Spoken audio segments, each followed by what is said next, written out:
Hi all, we are in the car. I'm joined by the wonderful fashion consultant Rosanna Falconer. Thank you for being with me. Thank you for having me. We've just hopped out of the Halpern Autumn Winter 19 show. Super duper grand, wonderful space, wouldn't you say? In the Sheraton Ballroom, so gorgeous, art-deco, gilded, magnificent space, which is quite a far cry from last season, which was kind of in a little bit of a warehousey, lots of exposed brick vibe. This season was leaps and bounds above last season, if you ask me. I wasn't particularly enamoured with last season. It was just a bit too harsh and graphic for me. Not that I'm opposed to harsh and graphic, but just a little bit too much for me last season. But this was divine, absolutely sumptuous shapes, all operatic styles, wonderful coats and glamour, and models are walking at this real leisurely pace.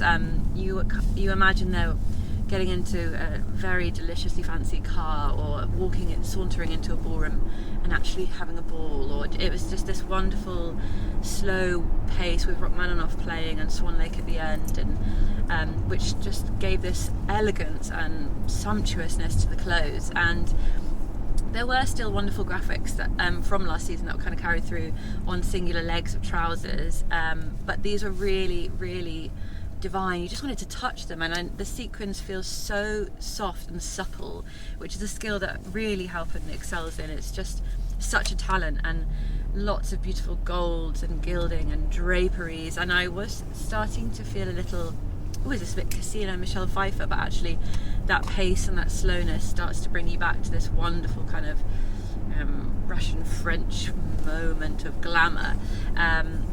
And I was just really, I wanted to be a part of this girl's world, and where are they going, and who are they seeing, and who are they wining and dining with. The shoes were with Christian Louboutin again. I wasn't 100% sold on the shoes. They were large wedges, again covered in sequins, some kind of flat form, some really large platforms. And I feel sometimes when you have so much sequin and so much glamour, it's hard to pinpoint what's the approachable element of the clothes. So when something is so wonderfully over the top, or a beautiful dress or a beautiful statement, you don't often feel like you can tap into that, and that's where the trousers and the lovely little corsets really come into their own. And I would have loved to see those with a slightly flatter shoe, just for me, someone who doesn't necessarily wear sequins all the time, to feel that that's a really wearable item. However, I do understand that these shoes are a really nice kind of entry point if you wouldn't necessarily get a ball gown or a lovely cocktail dress. So overall, I'm really impressed with the move from last season. They mentioned in the show notes that Michael Halpern was looking at the graphic world of Arte, who Rosanna certainly knows more about than I do. But that's why there was kind of a black base to all the clothes, so these coloured sequins on top. Really, I'm holding up the invite because that kind of gives you a window into it. So this black base, and the colours pop so much more when they've got black, when they're layered over the top of black. And so all these wonderful animal prints in rich golds, and there was a few looks that were all kind of animal faces and eyes, and it was just so sumptuous, and that is really, really divine. And I love that reference with kind of Poiré and these lovely art deco, but then you've got this kind of modern animal print. It just felt really rich, really wonderful, and it's just Halpern is back. Halpern is absolutely back with a bang. I feel like I just keep gesturing, so Rosanna, please have some input.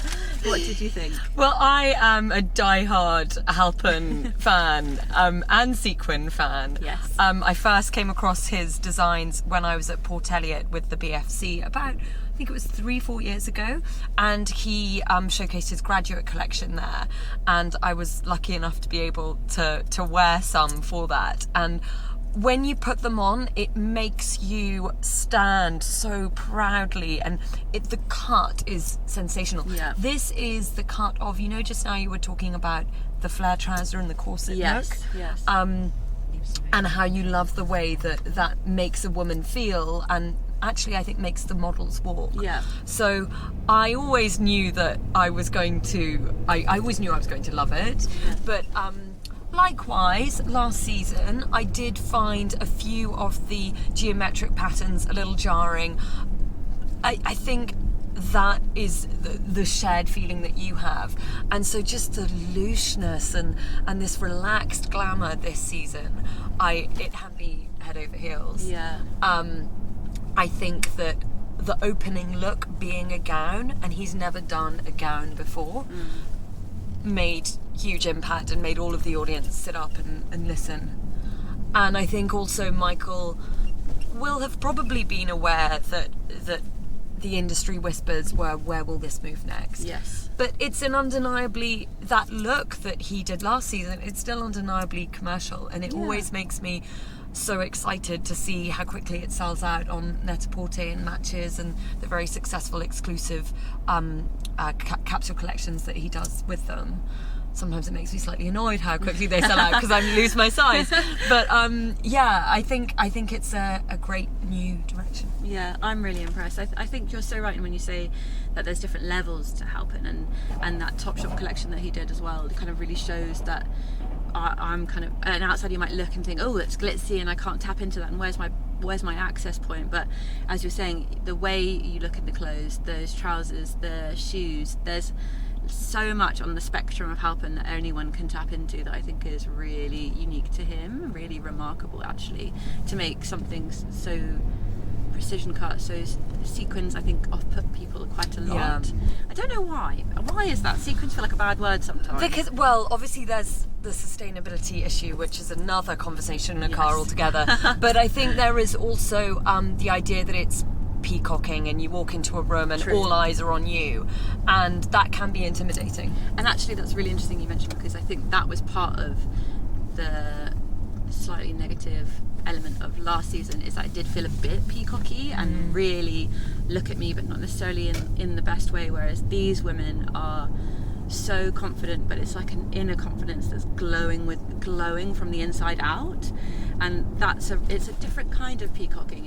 It's when she comes in the room you immediately look at her, but it might not be because she's wearing head to toe sequins, it's because she's literally exuberant. An aura, yeah. And Halpern aura. Yeah, exactly. Yes, and I think the Topshop collaboration was an interesting one. He said at the time that it gave him opportunity to work with fabrics that he never would have, he wouldn't have normally worked with. Yeah. Not probably actually, I'm not saying that they were cheap fabrics, but I mean because it was a bigger production line. Yeah. His production scale isn't as big. Yeah. And I think there were interesting examples there of, velvet bodysuits, crushed velvet bodysuits, which it doesn't require a sequin, but the Michael's sense of colour, yes, really turns that bodysuit that you could just wear with a pair of jeans into something so much more exciting. So true. And something so exuberant for the wearer. Yeah, I completely agree. Well, I think we're rather in love with you. I think we're rather pleased. Thank you so much for joining me in the back of the car, Rosanna. It's such a pleasure to have you. Thank you. And thank you guys for watching. Lots more to come. Please do subscribe if you want to follow all the live streams we're inundating you with. You'll get a little bleep bleep if you subscribe when we next go live. And there's lots more coming up. So thank you guys for watching, and thank you again, Rosanna. Thank you.